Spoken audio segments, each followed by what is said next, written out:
guys, today we're going to talk about why England got pushed into exploration by exploring some push factors. We can start by recalling that the Tudor dynasty was in charge from the late 1400s all the way to 1603.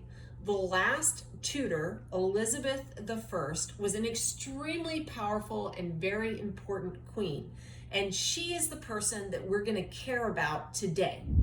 During the Elizabethan era, nationalism was growing in England. Nationalism is a devotion to the interest or culture of one's own country. Elizabeth I was on the throne for literally decades. She essentially became the face of the place. And something that she's going to do is encourage new exploration. The immediate question is, why? There were lots of reasons. Some of these were connected to wanting England to be more powerful on the world stage. But what was the biggest reason exploration increased? You can honestly answer that in a whole bunch of different ways that are supportable, but I'm going to throw out a thesis here and say that it's super connected to the fact that there was a spike in the English population that started under Elizabeth I. For the context of the day, this actually wasn't necessarily a positive development. Now that I sound like a monster by pointing out that more babies living past infancy might have been a problem in the Elizabethan era, you might very reasonably ask, who doesn't like having babies?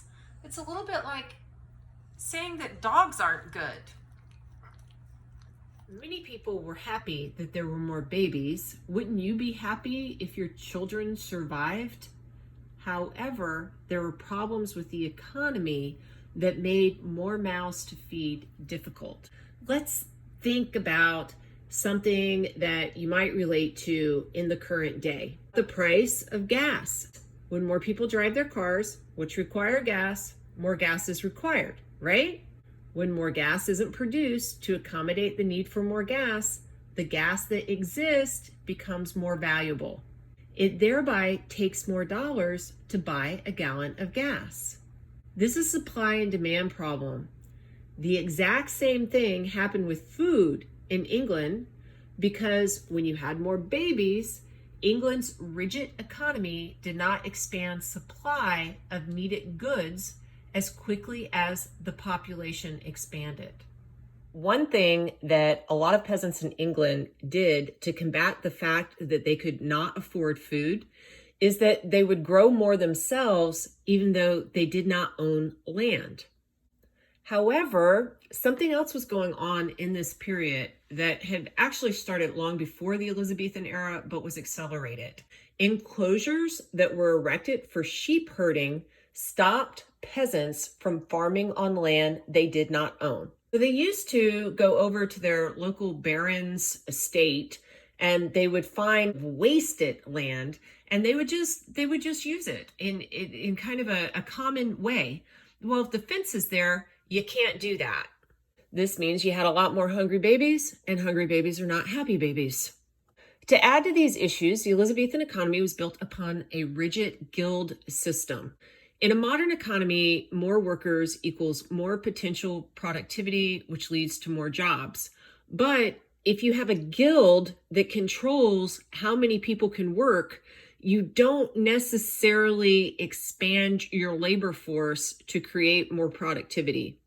In England's economy, guilds fiercely protected the number of people who could join a certain profession, and that meant that though you had more workers, you had the same number of apprenticeships, and that meant the same number of jobs, and that meant a lot more idle people.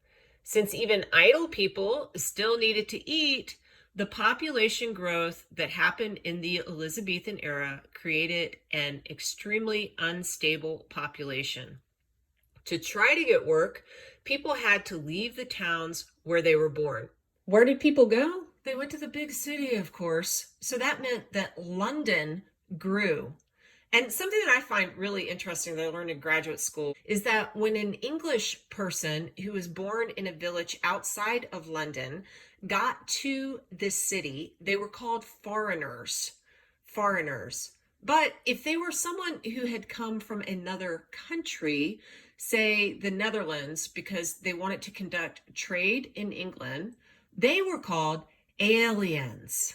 Be you foreigner or alien, was the quality of life in London super awesome? Let's ask Atticus. Was life in London awesome, Atticus? Of course, the dog is right. Life was miserable in the city. People had to pee into pots, except for Queen Elizabeth, who did actually have a flushing commode by the late 1590s, though even that was still not anywhere near as nice as modern plumbing today. You might wonder, what did people do with the contents in their rooms' chamber pots? Well, they would go to the window and they would yell out, "Gardaloo!" And then they would dump the contents of the chamber pot right there smack dab into the street. Just so you know, Gardaloo is an anglicized version of the French phrase regardaloo. Regardaloo means look at the water. So, you might want to move out of the way before I dump my chamber pot's contents all over you. This has been shortened over the years to just loo. And in modern day England, a loo is a toilet. That's kind of fun, right? Now, to be fair, I don't even know if it's true. I heard it on a tour that I took in London, but yeah, it's such a good story. We're going to stick with it. The loo comes from Gardaloo. Now, we're only talking about the phrase as far as me not knowing something. The fact that England was super, super dirty, London was full of germs, disease, flying urine, all kinds of muck and yuck and everything else, that is absolutely 100% true. You shouldn't lose sight of the fact that the quality of life for many of the English people in this period was, as Thomas Hobbes said, solitary, poor, nasty, brutish, and short. Poor quality of life, that can be a push factor. And I'm going to say this particular reality pushed a lot of people out of England. Where did people go? Was the only option the New World? No. That wasn't even really the first option in people's minds in the Elizabethan era, because you only had one colony there, and that was a failure. Was a poor economy the only push factor? Definitely not. No. I don't mean to imply that, but I do think that it was a really big factor. At least this is going to be true about many of the common Englishmen who end up getting onto ships and sailing across the ocean to a pretty romanticized place about which they've essentially just heard propaganda. They will think that they can maybe make their lives better than what it was like in those horrible alleyways of London or in the villages where they were starving. Thinking about Queen Elizabeth's motives for people going abroad, according to Alison Games, quote, economic and political theory intimately linked a nation's trade with its political strength, and thus English military action against European rivals and commercial expansion around the globe were part of the same larger struggle for advantage, end quote. You had to expand your empire to compete on the global stage. In addition, quote, all overseas enterprises in this period were viewed as part of a multi-pronged geopolitical strategy designed to undermine Spanish power and to divert Spanish wealth to English strongboxes, end quote. You should always keep in mind that the Spanish and the English dislike each other intensely. The Spanish called Elizabeth I the whore. They're not friends. That said, English monarchs like Queen Elizabeth acted differently than Spanish monarchs acted. For one, the English financed ventures through joint stock companies that had private investors. You definitely need to pay attention to how joint stock companies impacted this empire. That meant English ventures from the late 1500s onward were a lot less captive to the crown than Spanish ventures would be.